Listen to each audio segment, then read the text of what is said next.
about this. There's an ESPN analyst by the name of Malika Andrews, and Malika is a young commentator, very pretty lady.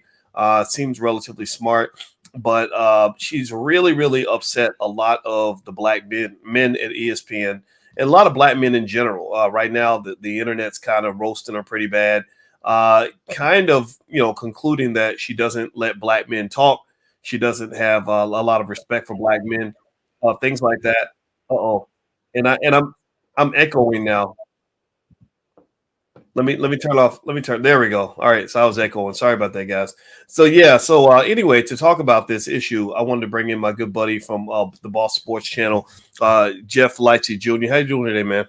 I'm good, Dr. Boyce. How about yourself? I'm doing really good, really good. I saw the stuff with Malika, and I was a little bit concerned. She came out and really had a lot to say about that whole situation with Ime Udoka. By now, in fact, let me ask everybody. First off, I'm gonna do a quick little quiz. Give me a yes or no if you've heard of Malika Andrews. Let me know if you even know who she is or what she does and why we might be talking about her today. Give me a yes or no in the chat if you've heard of Malika.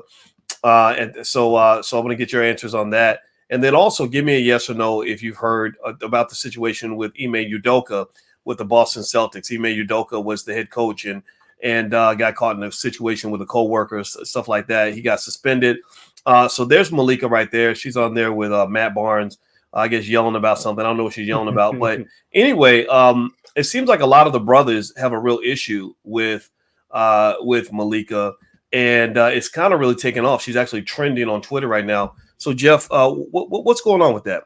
So the thing with Malika Andrews, if you don't know, like you said, the Ime Udoka stuff broke, right? And talked about, and he's been suspended for a year from the Boston Celtics, for breaking team. They call it team policy. They wouldn't go into details. They're very vague, but it came out in the reports that he had consensual sex with a employee of the Boston Celtics, and there's obviously some more into that. But if it was consensual, you don't suspend somebody for having an affair, technically, not in basketball, especially when a lot of them are doing that. But regardless, he's been suspended, and the internet set ablaze the day that it came out of who he could have had this affair with.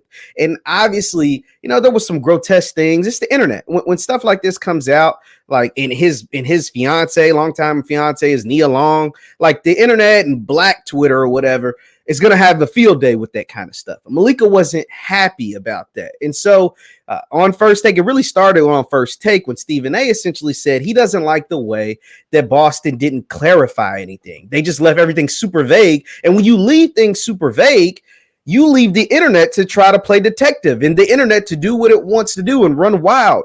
And she was upset, so much so that she went on First Take and told Stephen A to stop it.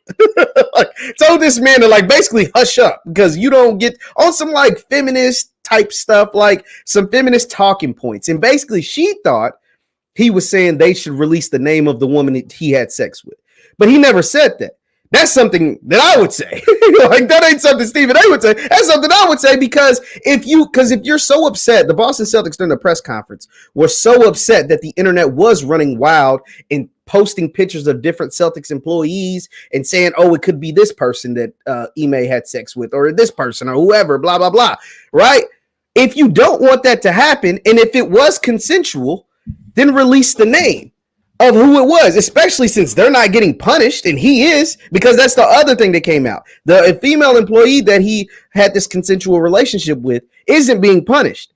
But Ime is suspended for an entire year, and let it be known, I'll put it on wax, he'll never be the head coach of the Boston Celtics ever again. They're dangling this over his head just on June 30th to tell him, sign his pink sheet and let him go.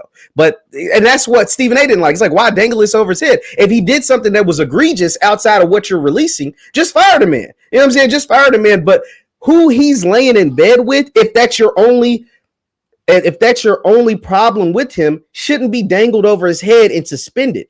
But if he did something more than that, like quote unquote harassment of any sort, then you should just fire him and move on. Don't just suspend him for a year. So anyway, back to Malika. She kind of took this approach of, kind of the believe all women kind of approach, the feminist approach, almost like women can't do any wrong. And that's not to say this woman did any wrong. But if you're going to be mad at the internet for running wild with the story or running wild and posting pictures, and I'm not saying those people are right, But it leaves that when you are super vague and you don't give details, you leave the internet trolls or whoever the leeway and the leverage and the creative ability to go crazy. And then so that happened on First Take. And then later in the day on Malika's show, Kendrick Perkins, who played for the Boston Celtics, who won a championship with Boston, who still has deep ties and connections to the Boston Celtics, spoke about what he knew, because he knew things, he knows things that hasn't been released. But once again, he didn't take the approach of release the lady's name. He just took the approach of this suspension shouldn't be like this, shouldn't have happened. You know what I mean? If we're just basing it off the details that you're laying out, he shouldn't be suspended for a year. And Malika kind of snapped at him, like, oh, you don't know, you don't need to be saying that. It's like, no, he can say whatever the hell he wants. You know what I mean? Like, he's not, and she's like, you're speculating. He's like, I ain't speculating nothing. I'm telling you what I know. I'm just not giving you all the great details now. But I do know what happened because he has ties to that connection. And the reason why the internet is going off on Malika, one is she's super protective over, it's not a victim, at least not that we know of. It's not a victim. It's a woman who works for the organization. And according to the reports, it was all consensual. So it's not a victim. She was super protective of the woman and doesn't want the name released. And a lot of people are speculating is because she allegedly dates someone who works at ESPN. He's a man by the name of Dave McMenamin. He's a white man and he's a reporter. And then you go to the fact that these are black men that she is being so authoritative towards or so demonstrative towards. But when it comes to it, a lot of people feel like if the roles were reversed, if this was a white man, she wouldn't have came off as strongly because she is dating a white man and she has a white parent. Now, although she has a black father, it's kind of like, we've seen this before. And not just have we seen this before, we've seen this before at ESPN. Now they're calling her the 2022 version of Sage Steele. And it's so funny because the internet is running wild right now. And the black men are kind of like, man, to hell with Malika because she's tweaking basically. And it's funny because the way the Malika rose to prominence, this is no disrespect, not to discredit her career, but she was on a ascending trajectory. They got a speed boost because of Rachel Nichols. So, Doc, I'm going to give you a little story and then I'm going to be quiet for a second. When the NBA, when sports shut down in 2020, COVID kind of shut down everything. And the ESPN, they still wanted basketball games. So the NBA created the bubble in Orlando and all went down there. So Rachel Nichols, when she was in the bubble in Orlando, had her mic. She had a hot mic and it was recorded. And she said, she didn't say nothing that was bad, but she was kind of like, they're giving Malika a lot of stuff that I think because of the George Floyd stuff is essentially what she was saying. Because of George Floyd, they're kind of giving her a pedestal she ain't rightfully deserved yet. Somebody like me, Rachel, at the time, like put in 20 years to this thing to get to this same spot. And Malika, who at the time was like 24 years old, was at the exact same spot essentially. And so Malika's career got a boost after that because Rachel Nichols was canned due to those comments and her show was scrubbed and was destroyed. And in came Malika and her show. So all the gigs that Rachel was getting, the TV show, all the NBA sideline stuff, all the stuff now became Malika's. But when Rachel got it, she was probably in her 40s, whereas Malika got it at age 26 or 25. So she got a big boost due to quote unquote racism. And now you see her playing what Tariq Nasheed would call the bedwench role against black men. You get what I'm saying? So it's like, whoa, like you got this because and the thing is it helped because black men were supportive. It's okay, yeah, we like Rachel, but she said some stuff that was slick racist. Oh, but they're gonna give it to a black woman and she happened to be pretty. Malika Andrews, you know what she's talking about? Oh yeah, cool. We'll all ride with you. We're rocking with you, cool. And the NBA is obviously majority black men, both as viewers and participants. But then you do this. It's kind of like, damn, to get you your spot. We was rocking with you to get you your spot. Where you at currently? And this is kind of how you treat us. As soon as the black men get caught up in some BS and whatnot, he had his hand in the cookie jar. We're not saying he was right. It's not a perfect, but it is what it is. You switch up on us like that? Like, come on, man. Like, what's going on? Let me jump in on this. Well, first of all, everybody, I'm talking to Jeff Lightsey Jr. from the blackbosschannel.com. And we talk about issues that relate to black men actually on their platform. So please subscribe if you care what black men think, if you are a black man or you want to hear from black men, because people don't listen to black men enough. And we're talking about this host at ESPN named Malika Andrews. Malika is she appeared. I think she's biracial. It looks like her mother's white, and I think her father's black. I looked up her bio, couldn't quite find out exactly, but either way, though, she's really drawn a lot of ire on the internet, where people are asking a legitimate question. They're saying, which it won't sound logical on the surface, but it's a good question. Is she racist against black men? And let me just ask y'all a question: how many of y'all believe that there are some black women, because maybe they have an issue with black men, because of maybe something that their daddy did, or because they were scarred in a certain way, can actually have as much disdain toward black men as a white man might have? Like, really, how many of y'all believe it? How many of y'all know this? And this is a reality that I think people don't really, sometimes when we judge books by their cover and we say, oh, because you have the same skin color as me, that we're the same. Well, sometimes you ain't the same. And I can tell you, when I first heard her reaction, to this whole situation with Ime Udoka, which nobody, we've talked about this. I've talked about this with my wife online. I've talked about it individually online. And the thing with Ime Udoka, he you don't shit where you eat. That's what he did. That's the mistake he made. It was a problem. He shouldn't have done it. But also there were people who were making the legitimate claim to say, if it was consensual sex and he was allegedly sleeping, let's say, with the wife of the vice president, why is his name being splattered all over the media? And Nia Long's name is being splattered all over the media. But somehow they are treating this other woman, with this white woman or whoever she is, like she's a victim. And she's not a victim. She slept. At least from the stuff that they've reported. And that's the thing. That's the thing. Like, it's not necessarily saying, like, maybe there is a victim, but say that. Like, all you're reporting is that everything was consensual. Well, if everything was consensual, why is he the only one getting punished? If everything was consensual, like you said, why is his name and Nia Long's name and all these people being blasted, and these people are these other participants are being held in witness protection? Now, if something, harassment or whatever, did happen, then okay, we can respect that. But just fire the man and say, hey, we can't condone that kind of behavior. But if everything was consensual, what are we talking about here? We're talking like about God, like y'all suspending the man over some personal problems. That doesn't make sense. It's some plantation shit. It's like, you slept with master's wife, so now you're gonna get kicked off the plantation. Like, that's what it real. Because think about it, you can't even make the argument. People would always make the argument that, well, it's the power dynamic. The more powerful person, he probably told her that if you don't sleep with me, you're gonna lose your job. Y'all tell me this: if she is the wife of the vice president of the Boston Celtics, how can you make that power dynamic argument? How can you make this argument that somehow she was in fear of losing her job? You cannot make that argument. She was a lady that slept around on her husband. That's what it is. And is it smart? No, it wasn't strategic for either one of them.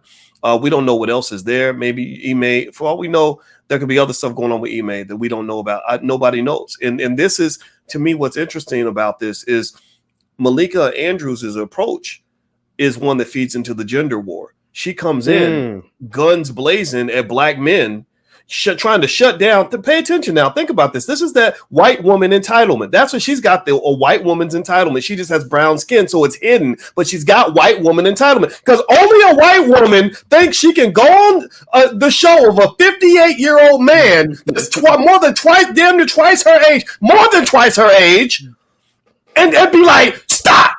You be quiet. She did a straight Karen on Stephen A. That's what that was. White women do that. Y'all know what I'm talking about. Give me an amen if you've ever seen this, where a white lady walks in acting like she owns the damn place and ain't even been there for 3 or 4 minutes. That is entitlement. That is white privilege. That's what that is. That's Becky energy. So at the end of the day, it's like, y'all need to, if you rip away her black skin, see, her black skin has been her cover.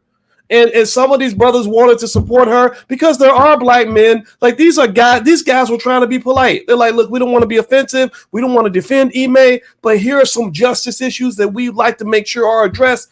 And she's coming in there finger wagging with her 27-year-old self. See, Jeff, I'm sorry, brother. I know you're not 20. What are you, 26? 26. Yes, let me just tell you this, man. I'm going to make an OG statement right quick. You got to be as old as I am to know how young you are. Seriously, you just have to. You don't get it. When you're 26, 27, you think you've done it all. You think you know as much as a 50-year-old. When I was teaching at Syracuse, I would run into 19-year-olds who swore they knew more than 50-year-old professors. And it's like comical because you don't. You don't. So this lady gets again, this is white Becky privilege. She just happens to be black. She gets put into this position that she is clearly not qualified for. She gets put in a position that other people really earned. You know, even Rachel Nichols, the white lady. I'm not going to sit here and defend what she said, but I'm like, I remember when they took Rachel Nichols' role, kind of shoved her out and put Malika in. Rachel's 48 years old. She was doing this when Malika wasn't even born yet.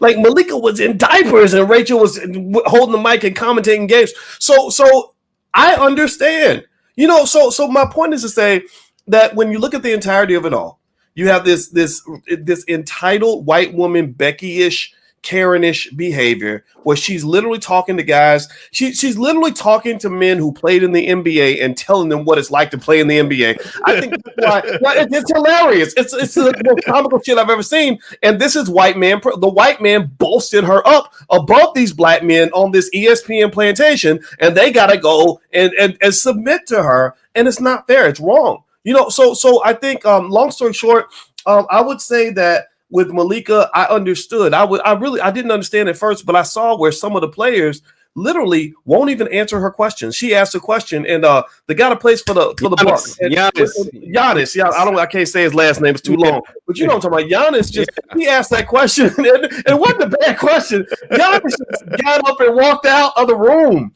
You know, and I don't blame him. What do you think? Go ahead, Jeff, please. No, it was funny. And so, like, when you put everything into context, like you said, stuff like that is popping up that most people just wouldn't have thought about. I mean, it was something that happened 3 years ago, or it was another clip that I remember watching this episode live when Richard Jefferson, who played 15 years in the NBA, Matt Barnes, who played another 15, 17 years in the NBA, and Kendrick Perkins, who played another dozen or so years in the NBA. They were talking about a play, and they were saying, oh, this dude, when he did this play, it was dirty. And she was like, now, you guys don't know what you're talking about. It wasn't dirty. He's like, we know. We got to combine, like, 40 years of NBA experience or 35 years or whatever. Yeah, I saw that. Yeah, Jefferson's like, I broke my hand on the dunk one time. And he's like, did you ever break your hand trying to dunk on somebody? It's funny because he actually asked him, he said, how old were you guys when y'all first dunked? And they were all like 12 to 13 or whatever. He said, yeah, I was 13. And so I know,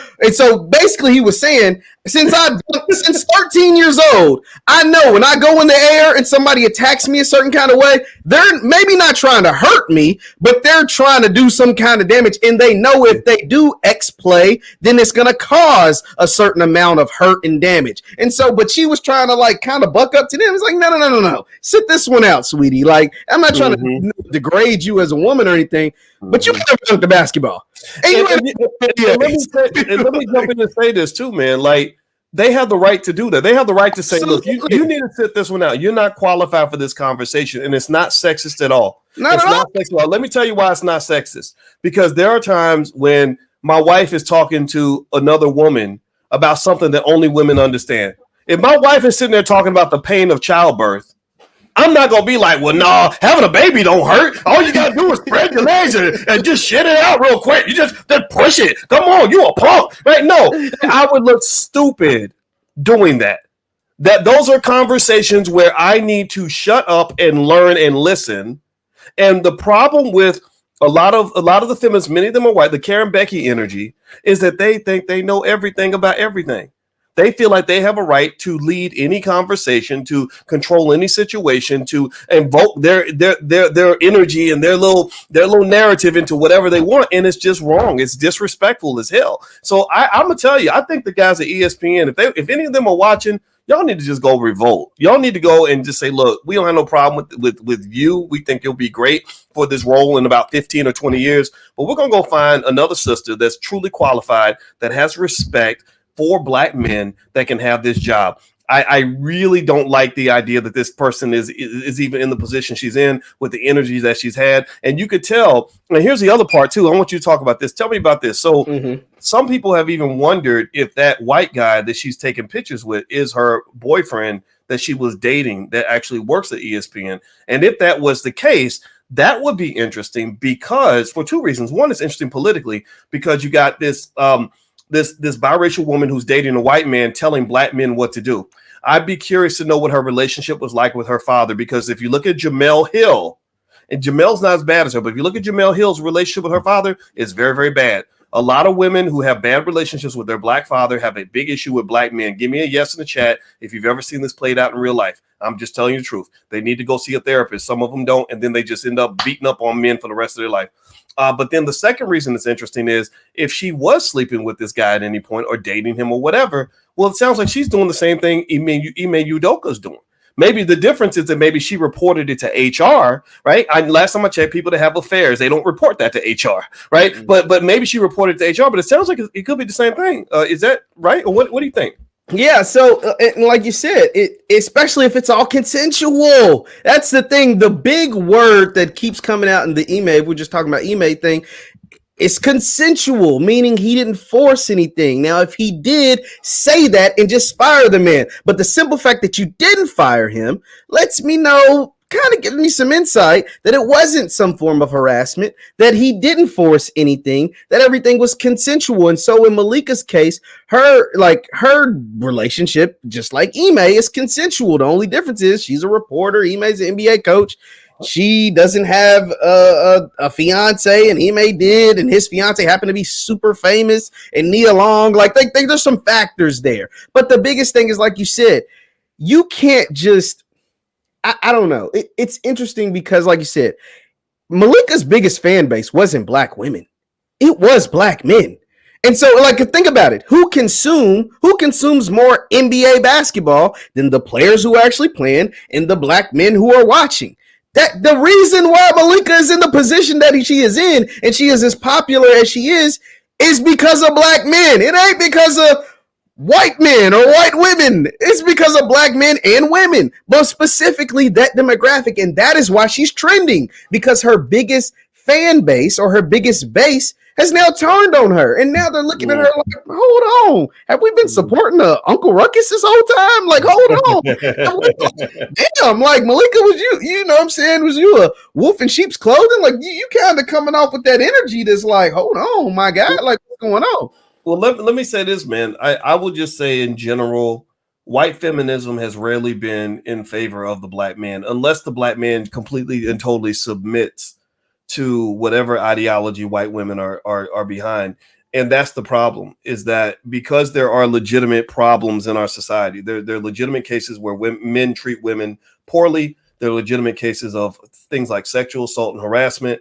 What happens is that it's the good guys that get beat up. The good guys are the ones who are like, okay, I don't want to upset you. I don't want to be a sexist. I don't want to be a jerk. And so I'll be nice, but then sometimes they'll come in with this crazy energy and it becomes like almost impossible to deal with. I'll give you an example. There was a lady that I had on my podcast 10 years ago who was a really strong feminist. She was a black woman, but she related heavily to white women and what this white feminism thing. And she came in kind of feeling like the black man was the enemy and that she always had to be on guard, ready to fight, ready to shut down any hint of sexism in the room. So let me tell you what happened in the interview. So I was interviewing her and a bunch of women. It was about 3 women in the room, a total of 4, her and 3 other women. And I said, okay, all right, you guys. So here's how we can do the show. And she interrupts me and she goes, "We're not guys, we're women." And I was like, "Oh, I'm really sorry. You know what? I'm so sorry. I just say guys in a non-gender specific sort of way. I say it to my girls, you know, like I didn't mean anything. I'm sorry. I'm so sorry. You know, I'm doing that whole routine, right?" And then during the interview, I slipped up again. And I said, "Okay, all right, guys, let's change the subject, right?" And then she interrupts in the middle of the interview and says, "I told you we're not guys." And I was like, damn, like really? Like you really interpret my slip of the tongue to be somehow like an insult to your feminist sensibilities. I'm not getting away. I don't have any issue with you, but now I do. Now I'm offended. Now you up here on my show, up here trying to just attack me for something that's silly. Maybe you take me to the side and you explain it. Maybe you and I have a talk about it later, but don't be up in here trying to bogart, putting your balls on the table, like somehow you about to run this piece up in there. So that's why I will admit I enjoyed the fact that Stephen A. Smith, when he brought Malika Andrews onto his show, and she came in with that whole Stephen A. stop, that whole white woman entitlement, Stephen A. shut it down quickly. He said, "You're not going to do that on my show." I'm very glad he did that. Absolutely. And the thing is that I seen one of the comments that was like, yo, is there any way to change? It's hard to change. That's the thing. When black folks, when we get, you know what I'm saying, you show us a little inkling of who you are, we take you for that. A lot of us, we don't go, oh, we ain't gonna try it. Nah, you kind of like trying to put toothpaste back in the tube. It's like, the damage is done. Because not only did you do it in the one instance, you did it multiple times in the same day. And so now that causes, because the internet never forgets, it causes them to bring up other clips, like the dunking thing, like the Giannis walking out thing. Now you're wondering, like, why did Giannis walk out on her? Or dang, she did kind of act a little snooty on that. And now, anytime that she does it moving forward, the internet will continue to trend because now the folks are hip to it. You know, you showed your hand. You might have been hiding it for a long time. You know what I'm saying? But now that you showed your hand, we're going to always see it. We're going to always continue to criticize and critique it. And like I said, your biggest demographic is now turned on you. Your biggest demographic, your biggest supporters, they don't want to hear from you no more. Because at the end of the day, people try to make it, oh, black men hate black women. That's not true. That's not true. Or black women hate black men. That's not true. But there are, it's hand select ones that do. And that's the thing. Us as a community, that's why what strength is always in numbers. Us as a community, no, we rise up and we stick together in the grand scheme of things. We stick together. And that's why Malika is trending and everybody's on the same side of the ball. Like, yo, we're all saying like, yo, G, she ain't, she's a little funny. All skin folk ain't kinfolk. And now she's starting to reveal her hand. And can you flip it back? It's kind of hard to flip it back. I'm just saying. I'm not saying it's impossible, but I haven't seen it happen. I'm just saying. I haven't seen it happen. Well, let me tell everybody. Jeff is joining Johnny Ortiz and some others to actually talk about sports and issues like this at the All Black National Convention. And if you'd like to join us at the convention, we're going to meet in Charlotte, North Carolina, October 28th through the 30th. So if you are pro-black, if you are pro-black love, pro-black family, pro-black wealth, pro-black power, then it's the place for you. Take a visit to allblacknationalconvention.com. You can get your passes. You can become a vendor, market your business, all that stuff there. So feel free to go to allblacknationalconvention.com. So Jeff, before I head out, because I got to run, I actually have to run to a meeting, man, but this is a fun conversation. How do you think this is going to look going forward? I cannot imagine her, ESPN putting her on the air on a regular basis in front of a bunch of brothers like us and expecting us to just give her any credibility. And I'm not saying that she's not good at what she does. She doesn't know her stuff. I think she does.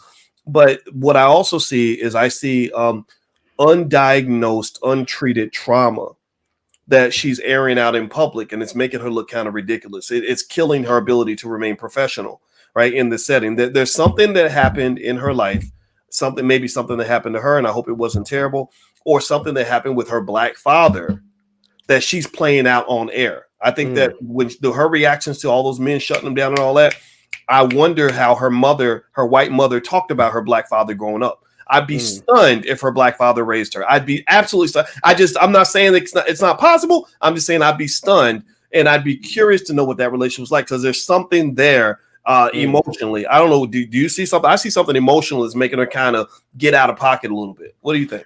And possibly, I think that her black father was a part of her life. I'm like pretty certain because her sister now works at ESPN, so they did like a little short thing about their family and both of them being into sports. And I think they're from the Bay Area. Ironically, I think they're from like the Bay Area, San Francisco, Oakland type area.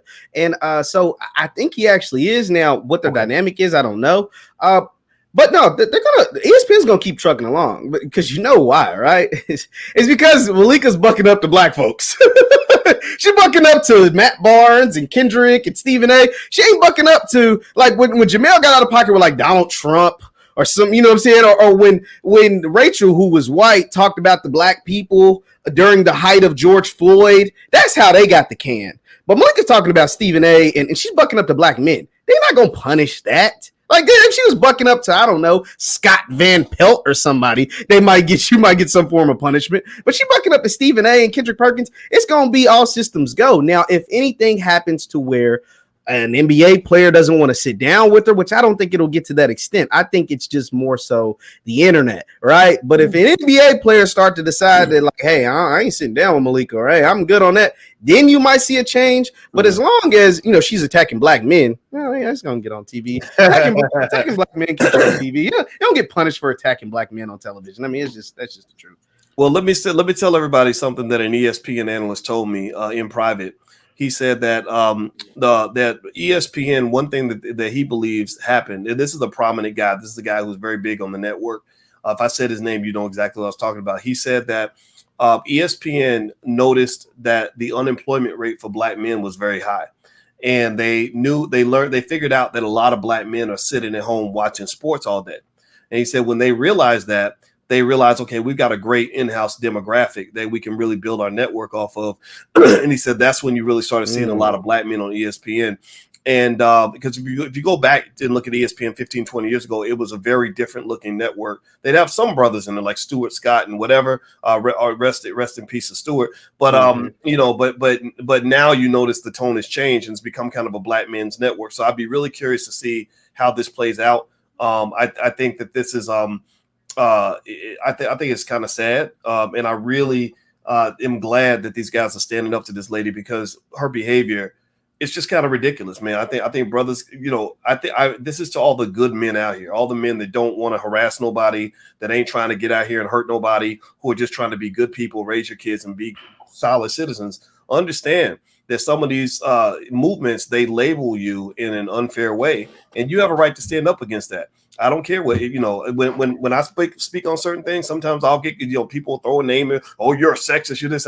No, I'm a human being and I have rights and I'm going to share my perspective just like you have the right to share yours, and stop using your white privilege to somehow think that I don't have a right to have a voice. So I hope these brothers keep using their voice. I'm really proud that they're standing up because Ime Udoka may have done the wrong thing, but if you ain't going to be dragging a white woman's name out there, then don't be dragging his. That's it, period.